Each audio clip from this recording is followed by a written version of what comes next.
Assalamualaikum warahmatullahi wabarakatuh.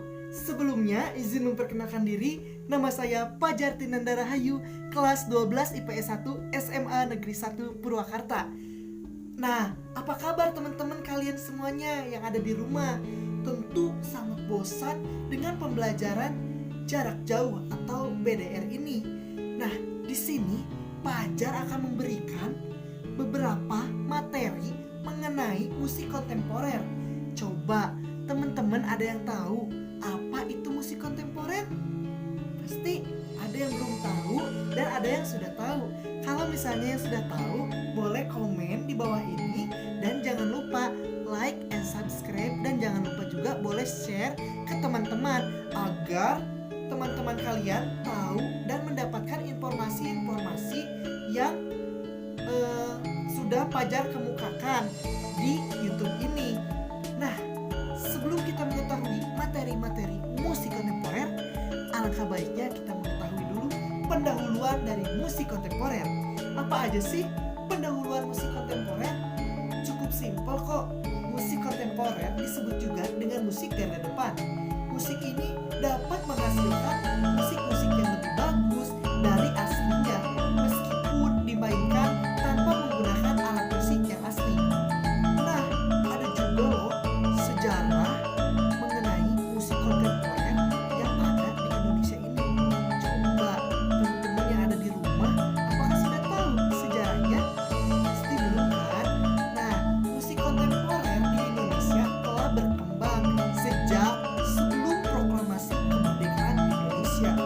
Nah, pada saat itu sang komponis yang bernama Amir Pasaribu, yaitu komponis Indonesia, hendak memperbaharui lagu-lagu tradisional Indonesia dengan menambahkan beberapa nada yang terkesan lebih dinamis.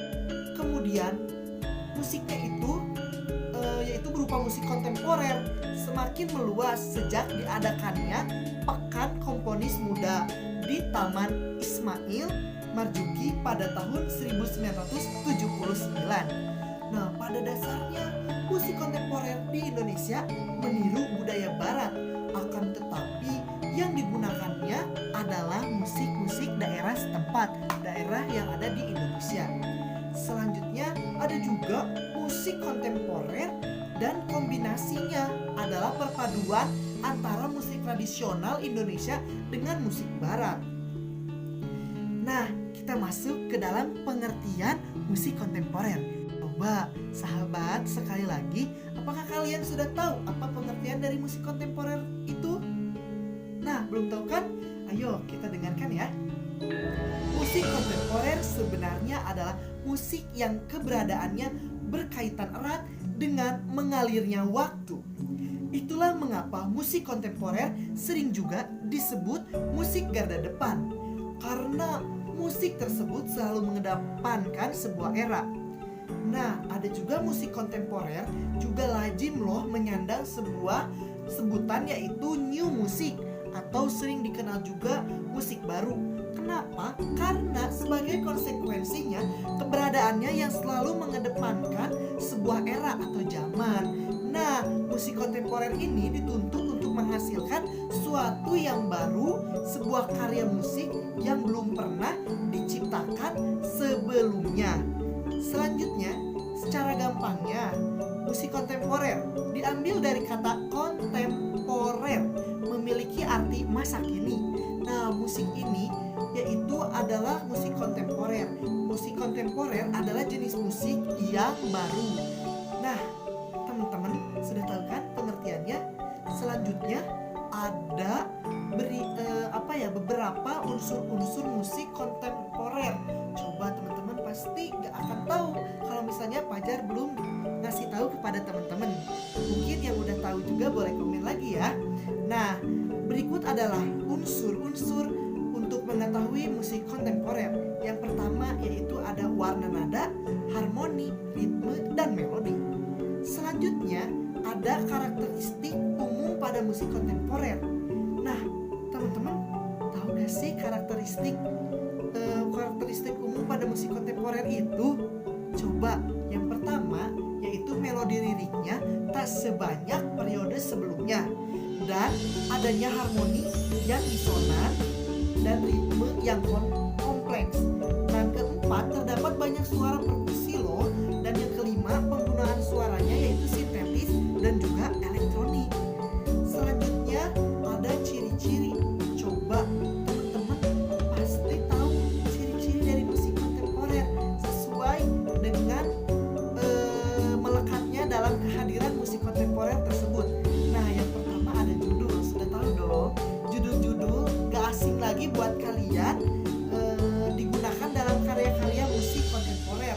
Misalnya ada judul Gimnopedia. Nah, ada juga judul yaitu Liturgi Kristal, dan juga ada telemusik. Nah, bahkan ada juga yang menggunakan bahasa yang sudah tak lazim, seperti karya Stevie Reich yang berjudul yaitu Tehillim. Nah, selanjutnya ada tema. Nah, dari tema-tema ini pasti kalian tahu dong ada apa aja sih yang di dalam tema itu. Yang pertama ada tema-tema percintaan, kegaulan, duka, dan kegembiraan. Sudah tidak lazim bagi karya-karya musik pada umumnya. Nah, namun dalam musik kontemporer ini seringkali mengangkat tema-tema yang tak biasa. Contohnya tetabuhan semut. Coba teman-teman ada yang tahu bagaimana cara tetabuhan semut? Nih contohnya, misalnya tetabuhan semut. Dung tok gendung bab dung jer dung kentak gentung bab dung jer. Nah, itulah contoh dari tetabuhan sumut. Ini karya Selamat Abdul Syukur yang mengusung tema eksplorasi kemampuan bunyi mulut pada manusia. Selanjutnya ada instrumentasi. Instrumentasi dalam musik-musik kontemporer, setiap benda yang dapat menghasilkan bunyi dapat diolah menjadi suara instrumental yang harmonis atau instrumen yang harmonis. Contohnya di sini Fajar punya gelas. Nah, benda ini adalah benda gelas, maka akan menghasilkan, jika dipukul maka akan menghasilkan instrumen yang harmonis. Contohnya,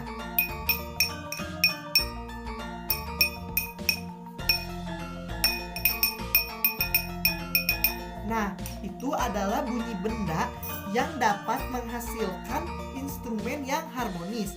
Selanjutnya ada partitura, dan yang terakhir ada teknik garapan. Nah, buat teman-teman, ada yang tahu gak konsep berkreasi dalam musik kontemporer? Coba bagaimana sih ya konsep berkreasi dalam musik kontemporer? Pada puncaknya, karya-karya musik kontemporer tak lagi menjelaskan ciri-ciri latar belakang, tradisi, budaya, meskipun sumber-sumber tradisi itu masih melekat pada musik kontemporer ini. Namun semua itu tetap kembali pada sikap dan pemikiran individual sebagai landasan dalam proses kearifan musik kontemporer. Musik kontemporer mengubah cara pandang, cita rasa, dan kriteria estetik yang sebelumnya telah dikurung oleh sesuatu yang terpola, dan juga standarisasi seragam, global, dan bersifat sentral. Nah, konsep dari musik kontemporer bersifat sangat individual, sehingga perkembangannya pun sangat beragam. Paham inilah yang coba ditawarkan dalam musik kontemporer, sehingga karya-karyanya yang lahir sering terjadi pembaharuan teknik, garapan, dan tradisi yang telah mapan ke dalam bentuk yang baru, terkesan aneh, nakal, dan urakan. Selanjutnya, karya musik kontemporer dapat dipetakan menjadi 3 kategori. Apa aja sih yang dapat menjadikan 3 kategori itu? Yang pertama yaitu ada karya musik yang bersifat iringan, kedua yaitu karya musik yang bersifat ilustratif, yang ketiga yaitu karya musik yang bersifat otonom. Nah, buat kalian yang belum tahu, di dalam musik kontemporer ini ada juga teknik-teknik, di antaranya yang menggunakan idiom tradisi barat, yaitu membuat musik kontemporer. Beberapa komponis seperti Amir Pasaribu, Dua Srikandi Piano, Trisuci Kamal, dan Marusya Nainggolan Abdullah membuat materi garapan musik berupa musik tradisional. Meskipun berupa musik tradisional, tetapi pembuatannya atau prinsip-prinsipnya pembuatannya sendiri menggunakan teknik yang lain lazim digunakan pada musik barat. Contohnya adalah suara gending gamelan Jawa ditranskripsikan ke dalam piano. Selanjutnya yaitu ada tata gramatika tradisi.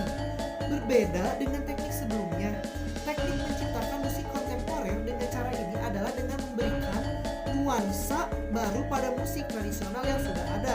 Contohnya, cara memetik kecapi tidak hanya dilakukan dengan memetik, namun juga dapat dilakukan dengan menggesekkan kuku jari kepada senar kecapi, dan ada juga memukulnya agar menghasilkan bunyi baru. Contohnya Fajar mempunyai kecapi di sini. Nah, umumnya kecapi yaitu dipetik. Namun, jika kita ketahui dengan menggunakan unsur musik kontemporer maka akan membunyikan suara baru, maka di sini kita menggeseknya menggunakan jari. Nah, terdengarkan bunyi yang berbeda dan ada juga yang dipukul.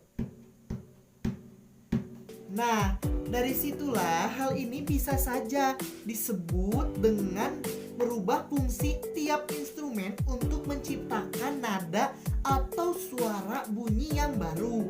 Selanjutnya yaitu fungsi-fungsi musik kontemporer. Coba kalian pasti belum tahu apa itu fungsi-fungsinya. Yang pertama yaitu mengembangkan jenis musik baru, baik yang berakar dari tradisi ataupun tidak. Yang kedua yaitu aktualisasi gaya bermusik pada komponis. Yang ketiga yaitu sebagai bentuk ditemukannya dan berkembangnya gramatika musik. Yang keempat, suatu pembuktian bahwa musik bunyi dapat diolah menjadi musik yang baru. Salah satu contoh garapan musik kontemporer dengan media ungkap yang berbeda, hasil kolaborasi antara dua seniman. Coba ada yang tahu nggak contohnya dari seniman ini siapa? Nah, ya betul, Iwayan Dibia dan Kate Terry, yaitu body chart. Karena ini merupakan seni pertunjukan multikultural yang memadukan unsur-unsur seni budaya dan unsur-unsur seni budaya barat, dan yaitu dari Amerika dan juga timur, dari Bali, Indonesia. Body chart digarap dengan kombinasi unsur-unsur seni kecak yang ada di Bali dengan body musik yang ada di Amerika, menghasilkan sebuah jenis musik baru yang menggunakan tubuh manusia sebagai sumber bunyi, garapan yang bernuansa seni budaya global. Nah, seni budaya global ini, garapan ini lahir dengan dua produksinya, Bodychak 1990 atau BT90 dan Bodychak 1999 atau BT99. Nah, kedua karya ini Muhir lahir dari keinginan seniman mengekspresikan jiwanya yang telah terunggah oleh dinamisme seni kecak dan bodi musik dengan berbekal pengalaman estetik masing-masing dan juga diilhami oleh obsesi aktualisasi kekinian. Kedua seniman sepakat melakukan eksperimen sehingga lahirlah musik body chak. Nah, biar kalian tahu bagaimana contohnya, nanti akan ada tayangan bagaimana contoh dari body chak. Mari kita lihat.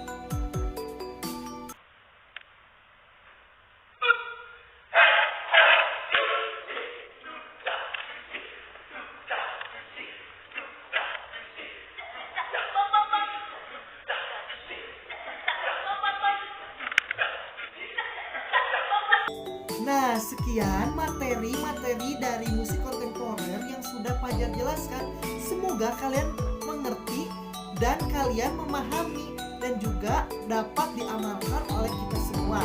Mohon maaf apabila ada kesalahan, kata-kata yang kurang baik buat kalian, mohon dimaafkan. Wassalamualaikum warahmatullahi wabarakatuh.